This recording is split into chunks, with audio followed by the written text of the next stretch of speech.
La Maison-Blanche a posté 7 photos, modifiées par intelligence artificielle, sur ses réseaux sociaux. On y voit une femme, Nekima Levy Armstrong, avocate et activiste, arrêtée pour avoir participé à une manifestation contre la politique d'immigration de l'administration Trump dans une église du Minnesota. À l'origine, l'image ressemble à ça. Nekima Levy Armstrong ne pleure pas, son visage a une expression neutre et sa peau est moins foncée. Dans la version modifiée, elle est en larmes et ses émotions semblent exacerbées. Et c'est loin d'être la seule image qui pose problème. Depuis le début du deuxième mandat de Donald Trump, le 20 janvier 2025, son administration a posté plusieurs dizaines de contenus générés ou modifiés par intelligence artificielle sur ses différents réseaux sociaux. Si certains posts risquaient de tromper les internautes ou d'accentuer les divisions politiques, d'autres étaient plutôt des plaisanteries présentant les signes flagrants des duperies de l'IA, résume le New York Times. Dans tous les cas, avec l'IA, Trump déploie rapidement des stéréotypes et des discours erronés dans des publications divertissantes qui réduisent de façon mémorable des sujets complexes à leurs éléments de langage politique les plus frustes, quels que soient les faits, analyse le site de l'organisme de recherche américain Poynter. Selon la presse étrangère, l'administration Trump utilise l'IA dans 3 sortes d'occasions, pour se moquer de ses opposants, comme avec cette vidéo générée par IA donc, où on voit Hakeem Jeffries, le chef de la minorité démocrate à la Chambre des représentants, en costume mexicain traditionnel stéréotypé, décrit le New York Times. Le post, relayé 19 400 fois et repris sur X et d'autres comptes de la Maison-Blanche, a servi de véhicule satirique au discours mensonger des républicains, selon lesquels les démocrates ont poussé les administrations publiques à la paralysie budgétaire car ils voulaient donner à tous ces clandestins des soins de santé gratuits, explique Poynter.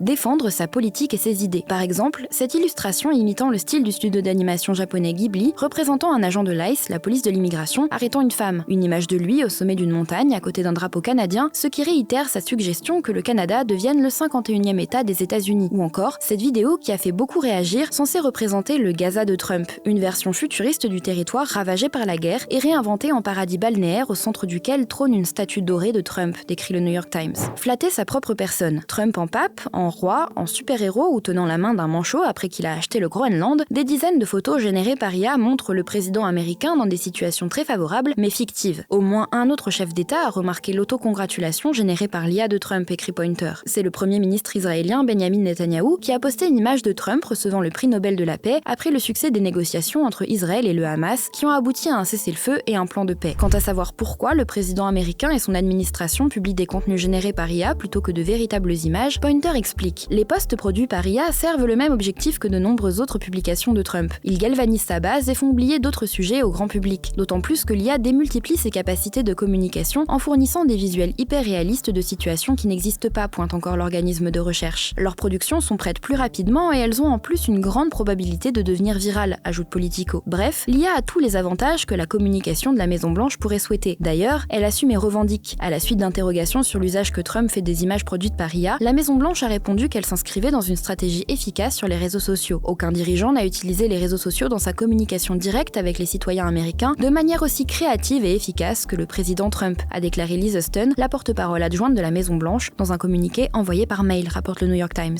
Pour la presse étrangère, la façon dont Trump utilise l'IA est conforme à sa politique en matière d'IA, écrit par exemple Poynter. Car le président américain a, dès le début de son deuxième mandat, signé un décret qui abroge les directives en matière d'IA qui font obstacle à l'innovation des États-Unis dans ce domaine, rapporte l'organisme de recherche. En juillet, il a publié son AI Action Plan qui a supprimé les réglementations datant du mandat de Joe Biden et jugé contraignantes pour l'innovation en matière d'IA. Le document donnait aux administrations la consigne de recourir à des technologies d'IA, en particulier des grands modèles de langage, qui soient objectives et dénuées de biais idéologiques descendants. Preuve que Trump n'a pas prévu de s'arrêter là. Mais le New York Times prévient. Des politistes expliquent que même les usages les plus anodins que le président fait de l'IA banaliseront son utilisation de manière à en faire un nouvel outil puissant de la propagande politique moderne. Reste à savoir si d'autres personnalités politiques utiliseront cette même stratégie de communication et s'inscriront eux aussi dans l'ère de la post-vérité dans laquelle nous sommes bel et bien entrés.